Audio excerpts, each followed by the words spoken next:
बिस्मिल्लाहिर्रहमानिर्रहीम। रब्बि इश्रह ली सदरी वयस्सिर ली अमरी वहलुल उक़दतम मिन लिसानी यफ़क़हू क़ौली। अस्सलाम वालेकुम, मेरा नाम है ज़ीशान उस्मानी। ये वीडियो बड़ी दुखी और तल्ख़ है आज की, और मुझे पूरी उम्मीद है कि इस वीडियो को डिलीट कर दिया जाएगा। तो मेरी ये वीडियो है फ़लस्तीन से मुतालिक जितनी भी वीडियो हैं, अगर आप लोग अपने चैनल पे अपलोड करना चाहें, फेसबुक पे शेयर करना चाहें, ट्विटर पे अपलोड करना चाहें, तो मेरी तरफ़ से इजाज़त है। मैं आपको कॉपीराइट स्ट्राइक नहीं दूंगा, आप उसको शेयर कर सकते हैं। फ़लस्तीन के ऊपर रोना छोड़ दीजिए, कोई ज़रूरत नहीं है रोने की। फ़लस्तीन के ऊपर मातम करने की भी कोई ज़रूरत नहीं है। अगर रोना है तो अपने आप पर रोइए, मातम करना है तो अपने आप के ऊपर कीजिए, क्योंकि भैया आपके रोने से ना किसी के ऊपर कोई फ़र्क पड़ना नहीं है। दुनिया में रोते ही चले आ रहे हैं ना 75 साल से, तो अगले 75 साल तक और रोते रहिए, कोई फ़र्क नहीं पड़ेगा। कि दुनिया बार बार मुसलमानों को मार रही है। पहले 100-150 साल में मारती थी, अब हर 20-25 साल में मारना शुरू कर दिया। अब तो हर 5 साल में कहीं ना कहीं मुसलमान पिट रहा है, और हम सिवाय रोने के और सिवाय बद्दुआएं देने के और सिवाय दुआएं मांगने के और कुछ नहीं कर पा रहे, और कुछ नहीं करते, और कुछ नहीं कर सकते।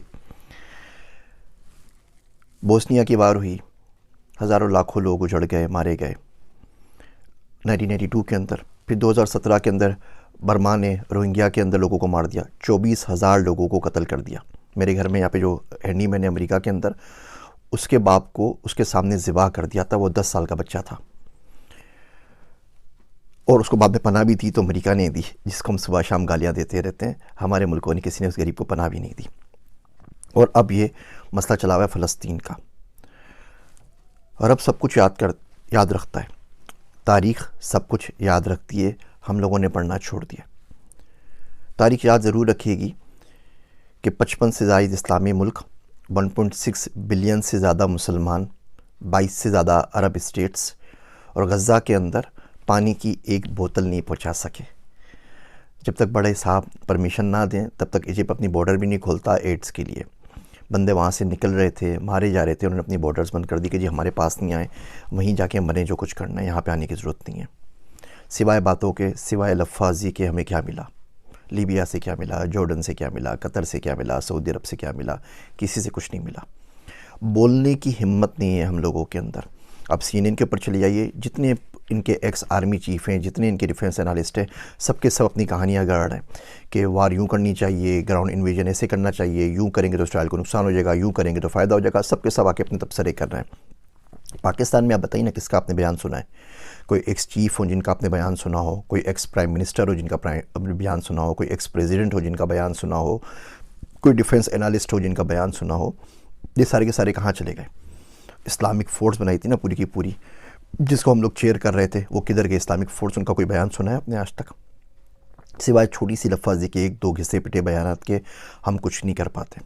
और सामने वाले झूठ पे झूठ बांधे चले जा रहे हैं। मैं आपको कुछ स्टेट्स देता हूँ। हम लोग डेटा साइंटिस्ट हैं, हमारा काम ही डेटा का काम होता है। पाकिस्तान में तो वो भी नहीं कर सके, बाहर आके कम से कम वो काम करने की इजाज़त है। 23 सालों के अंदर, 2001 से अगर शुरू करते हैं तो 23 सालों के अंदर हमास ने इसराइल के ऊपर कोई 27-28 हज़ार रॉकेट फेंके। अच्छा, जो रॉकेट होते हैं ना, वो मिलिट्री ग्रेड रॉकेट नहीं होते, वो जो यूरिया से घरों में बनाए जाते हैं ना, छोटा सा एम्यूनिशन की, किसी के सर के ऊपर जा लगे तो बंदा मरे, अदरवाइज़ वो ज़ख्मी होगा बेचारा, वो वाले रॉकेट। और मोटर शेल्स 5-6 हज़ार वो फेंके। टोटल किसी भी एस्टीमेट से ये 36,000 से ज़्यादा नहीं है, 35,469 है टू बी एग्जैक्ट। आप 36,000 काउंट कर लीजिए इन 23 सालों के अंदर। आयरन डोम आ गया भाई। आयरन डोम तो 2011 के अंदर आया ना, उससे पहले तो आयरन डोम नहीं था, तो बिल्कुल खुले थे, वो आराम से रॉकेट फायर कर सकते थे। इन 23 सालों में इन 36,000 रॉकेट्स ने 69 बंदों को मारा, 69 बंदों की डेथ हुई। अच्छा, उन 69 बंदों में तो हर इसराइली हर काउंट करते हैं, और आप देख लीजिए ऑनलाइन तमाम लिखा हुआ है। 2 गायें मर गई, वो भी लिखा हुआ है। 2 बकरियां मर गई, वो भी लिखा हुआ है। 2 बच्चे हलाक हुए, वो भी लिखा हुआ है। इसमें भी 4 फ़लस्तीनी थे अपने, वो पता नहीं उस बॉर्डर के उस साइड पे क्या करें। 4 फ़लस्तीनी 69 में शामिल है, वो हलाक हुए तो बचे 65। इसके अंदर जो बंदे 65 मरे, उसमें भी 5-6 मुसलमान थे, उनको भी निकाल दीजिए। तो एक्चुअल जो नुकसान हुआ 59-58 बंदों का हुआ। वो लोग वहाँ पर हलाक हो गए। अच्छा, इसका अगर आप एवरेज निकालें तो इसका मतलब ये हुआ 521 रॉकेट जब फायर होते हैं तो एक बंदा मरता है। 69 बंदे मरे, 36,000 रॉकेट फायर हुए हैं, तो 521 रॉकेट फायर होंगे तो एक बंदा मरेगा। अच्छा, ये तो 23 साल की हिस्ट्री चल रही है। उसके बाद क्या हुआ अचानक कि वो बोलते हैं कि जी हमास का एक रॉकेट फायर हुआ और गलती से घूम फिर के वो वापस आके अपने हॉस्पिटल पे गिर गया, हॉस्पिटल की पूरी बिल्डिंग तबाह हो गई और उसमें 500 बंदे एक साथ मर गए।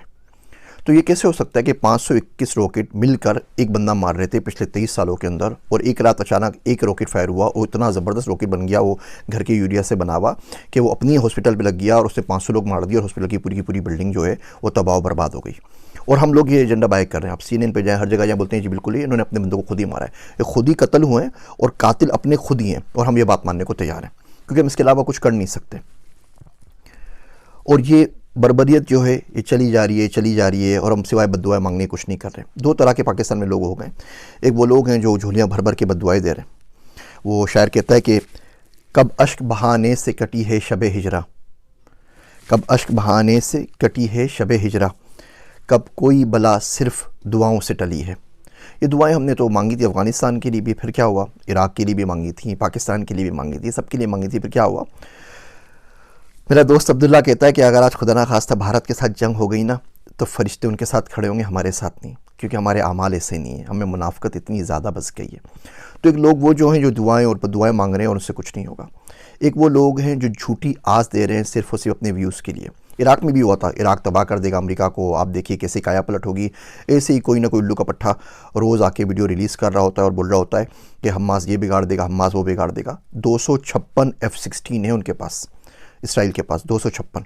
हमारे पास जो F-16 है वो एल बैंड के ऊपर नहीं चलते। वो एल बैंड पे अगर उसको जाना पड़ेगा आपको ऑफेंसिव मोड के अंदर, तो उसकी परमिशन भी आपको अमेरिका से लेनी पड़ेगी, वरना आप उड़ा के उससे डिफेंस कर सकते हैं आराम से। जो हमने खुद बनाया मुशाक वगैरह तो चल सकते हैं, F-16 नहीं चल सकते, परमिशन ऊपर से आती है। एनीवे 256 F-16 इसराइल के पास, 70 से ऊपर F-35 है। F-35 वो प्लेन है कि दुनिया के किसी भी मुल्क में जाके तबाही मचा सकता है, 160 किलोमीटर दूर से फायर कर सकता है विदाउट डिटेक्शन। उसका आपको कोई दुनिया का रेडार डिटेक्ट नहीं कर सकता। वो आए थे ना जब उसामा को मारने के लिए, तो कौन से रेडार ने आपके डिटेक्ट किया था। तो ये असल सूरत हाल है। वो बिल्कुल नेस्तो नाबूद करके चले जाएगा, दुनिया उसके साथ खड़ी हुई है और आप सिवाय अपनी लाशें दफनाने के कुछ नहीं कर सकते। और ये बद्दुआओं से काम नहीं चलता। अब करें तो करें क्या, ठीक है। देखिए पहली बात तो उस मुल्क में रहना क्यों है जो इतने कमज़ोर हैं। उस मुल्क में करना क्या है कि हम लोग 1.5 बिलियन 1.6 बिलियन मुसलमान मिलके एक पानी की बोतल गज़ा में नहीं पहुंचा सकें। मरते हुए बच्चों के पास उस मुल्क में रहना क्यों है। कुरान शरीफ में आता है ना, सूरह निसा में आप देखिए, फ़ीमा कुंतुम के तुम किस हाल में रहे हो, क्या करते रहे हो। तो लोग बोलेंगे अना मुस्तफ़ीना फ़िल अर्द, हम तो ज़मीन में बहुत कमज़ोर बना दिए गए थे। तो फरिश्ते मारेंगे, बोलेंगे अल्लाह की ज़मीन वसी नहीं थी, कहीं और निकल जाते।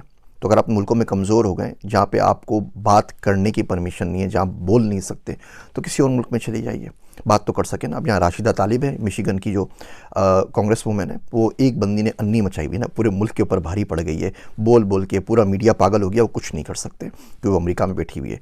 यही राशिदा तालिब अगर पाकिस्तान में होती ना, तो आफिया सिद्दीकी की तरह आपके अपने बंदे उसको भर के गाड़ी में लोड करके भेज देते कि भाई इसको भी ले जाए, और बाद में फिर मातम करते रहते कि हमारी बच्ची ले गए, हमारी बच्ची ले गए, हमारी बेटी ले गए, हमारी बहू ले गए, हमारी पाकिस्तान की दुख्तर ले गए। सारी बकवास कर रहे हो तो खुद दे देते हैं। लाल मस्जिद का वाक़या हुआ था ना, तो हम में से कितने बाहर निकले थे। वो तो अपनी घर के अंदर मस्जिद थी ना इस्लामाबाद के अंदर, वहाँ भी गोलियों की बरसात हो गई थी। और ऐसे वाक़यात होते रहते हैं, कभी कोई वाक़या होता है, कभी कोई वाक़या होता है, कभी कोई वाक़या होता है। सारे वाक़यात हमारे पास होते रहते हैं और उसकी सुनगन कुछ नहीं होती। तो इस मुल्क से बाहर निकलें। मर्द का हथियार पैसा है, मर्द का जो जेवर होता है वो हथियार होता है, और आज का जो हथियार है वो पैसा है, पैसे से बड़ा नहीं है। तो किसी ऐसे मुल्क में चलिए या कुछ पैसा कमा सकें ना, ताकि किसी की गरीब की डोनेशन कर सकें, किसी की मदद कर सकें, कुछ ना कुछ तो उसके लिए कर सकें। आपके पास पाकिस्तान में फ़लस्तीन के एम्बेसडर मौजूद हैं, जिस मुल्क में वहाँ पे रहते होते हैं, उनसे आगे पूछ लीजिए हाउ वी कैन हेल्प। कोई फ़लस्तीन का बंदा होगा, कोई रेस्टोरेंट होगा, आप पूछ लीजिए मेट भेजना तो मैं किस तरह एड कर सकता हूँ। पढ़ना शुरू करें, देखना शुरू करें, सुनना शुरू करें, क्योंकि ये जो लोग आज चुप सादे बैठे हुए हैं, कल यही आपके पास आएंगे, मैं क्या लफ्ज़ यूज़ करूँ इन लोगों के लिए, और आके आपसे वोट की भीख मांगेंगे इस्लाम के नाम के ऊपर। कौन सा इस्लाम है भैया और कहाँ का इस्लाम है। पैसा एक दीन बचाए, IMF खुदा है दुनिया का, हम उसको फॉलो कर रहे होते हैं। ये मुनाफ़क़त की बातें बिल्कुल भी नहीं करनी चाहिए। मुल्क से बाहर आइए, पढ़िए, पढ़ने से रिस्क कमाइए, पैसा हासिल कीजिए, रिसोर्सेज हासिल कीजिए। ये राशिद तालिब एक है ना, अगर ये 100 होती ना अमेरिका के अंदर, तो आज ये सूरत हाल नहीं होती। हम अपने बच्चों को क्यों नहीं भेजते हुकूमतों के अंदर, हम अपने बच्चों को इलेक्शन क्यों नहीं लड़ाते उन पावरफुल मुल्कों के अंदर जिनकी कहने से कुछ हो जाता है। हम अपने बच्चों को वो तमाम चीज़ें, नई चीज़ें, टेक्नोलॉजी क्यों नहीं सिखाते। पाकिस्तान का मैं आपको हाल बताऊँ, तलमूद इसराइल की किताब है। मैंने किसी ज़माने के अंदर वो इसराइली ज़ुबान सीखने की बड़ी कोशिश की थी, कुछ किताबें वगैरह मंगवाई थी, तो एक्सपीरियंस हुआ। तो पता चला कि तलमूद जो इसराइलियों की जो मजहबी किताबें मुझे पढ़ने का शौक़ था, पाकिस्तान मंगवाई जाए, वो अरबी के अंदर शायर हुई थी कतर से। वो किताबें मंगवाई, कुछ और किताबें मंगवाई, वो छित्तर पार्क में मुफ्ती सईद साहब की लाइब्रेरी है, वहाँ पे मौजूद है, आप लोग जाके पढ़ सकते हैं। तो जब वहाँ पर इस्लामाबाद एयरपोर्ट के ऊपर आई तो उन्होंने कस्टम वालों ने रोक ली। तो उन्होंने ये कौन सी किताबें मंगवा रहे हैं आप, ये तो इसराइल की किताबें हैं, ये तो फ़लाँ किताब है, ये तो फ़लाँ किताब है। उनको बोलता रहा भैया किताबें हैं, पढ़ने के लिए मंगवा रहे हैं, रिसर्च के लिए। खैर उन्होंने 4 दिन तक वो रोक के रखा। फेसबुक पे जाके लिखा, लिंक्डइन पे जाके लिखा, कोई अल्लाह का बंदा मदद कर दे, मेरी किताबें छुड़वा दे, मुझे पढ़नी है, रिसर्च करनी है। अलगर्ज़ वहाँ पे गया, 7,69,000 रुपये उनकी फ़ीस भरी, चालान भरी, पता नहीं कौन कौन सी फ़ीस थी, रिश्वत थी, ये भी नहीं पूछा। वो किताबें छुड़वा के लेकर आया और छत्तर पार्क में मुफ्ती सईद साहब की लाइब्रेरी में रखवा दी कि कोई बंदा अगर पढ़ना चाहे तो पढ़ लीजिए। इसी तरीके से एक दफ़े किताब मंगवाई, उसमें इसराइल का नक्शा था, तो हमारे कस्टम हुकाम ने उसको रोक लिया। बोला नहीं नहीं, ये किताब तो नहीं, आप किस चक्करों में लगे हुए। मैं कहा यार भैया पढ़ रहा हूँ, मुल्क के बारे में जानना चाहता हूँ, जा तो सकता नहीं पाकिस्तानी पासपोर्ट के ऊपर, कम से कम समझने तो दो, पढ़ने भी दो। वो परमिशन नहीं मिली। इवन इंडिया से कुछ किताबें मंगवाई, वो आज तक नहीं मिल सकी, कस्टम्स ने रोक ली। यहाँ अमेरिका में मिल जाती। ये देखिए, ये नक्शा लगा हुआ है इंडिया का, ये पुराना नक्शा लगा हुआ है। मैं जा रहा था कि किस तरीके से इंडिया को पढ़ूँ, इंडिया का मुझे बड़ा शौक़ है और बड़ी ख्वाहिश है जाके विज़िट भी करूँ। वहाँ से इन्विटेशंस भी आए हुए हैं टॉक के लिए और बातचीत करने के लिए। उनके बोर्ड ने रब्ता भी किया था कि आप हमारे बच्चों के लिए 5वीं क्लास की बुक लिख दीजिए। मैं कहा भैया लिख तो दूंगा AI के ऊपर बुक, लेकिन उसके बाद पाकिस्तान नहीं जा सकूँगा, मार डालेंगे, तो बहुत बहुत माजरत। तो ये नक्शा पाकिस्तान नहीं आ सका। बहुत कोशिश की, बहुत ट्राई की कि आ जाए। कस्टम ने बोला कि आप किन चक्करों में लगे हुए भैया, पागल हैं क्या, उठाए जाएंगे, क्या कर रहे हैं। तो हम लोगों ने पढ़ना नहीं है। इसराइल 5.6% अपने बजट का, GDP का रिसर्च पे खर्च करता है, दुनिया में सबसे ज़्यादा खर्च करता है। हम पाकिस्तान में 0.01% भी खर्च नहीं करते।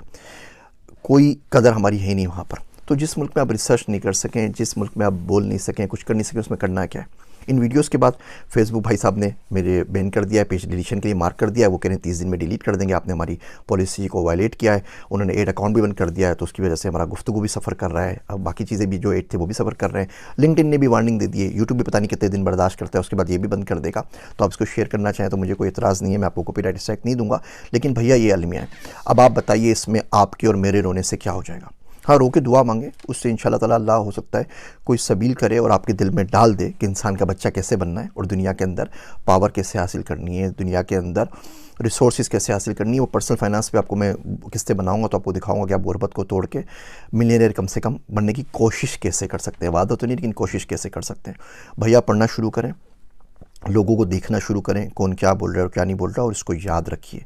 ये जितने भी आपके पास आ रही ना वीडियोस फ़लस्तीन की, व्हाट्सएप पे आती हैं, फेसबुक पे आती हैं, लिंक पे, इसको ज़्यादा से ज़्यादा शेयर करें, ताकि आपकी मेमोरी में कुछ अरसे तक तो बाकी रहे ना कि हम लोगों के साथ क्या और कब हुआ था। और ये बात याद रखिएगा कि 55 इस्लामिक मुल्क, 1.6 बिलियन मुसलमान गज़ा के अंदर मरते हुए बच्चों के लिए पानी की एक बोतल नहीं भेज सके। मेरे वास्ते दुआ कीजिएगा। मैं हूँ आप सबका ज़ीशान उस्मानी।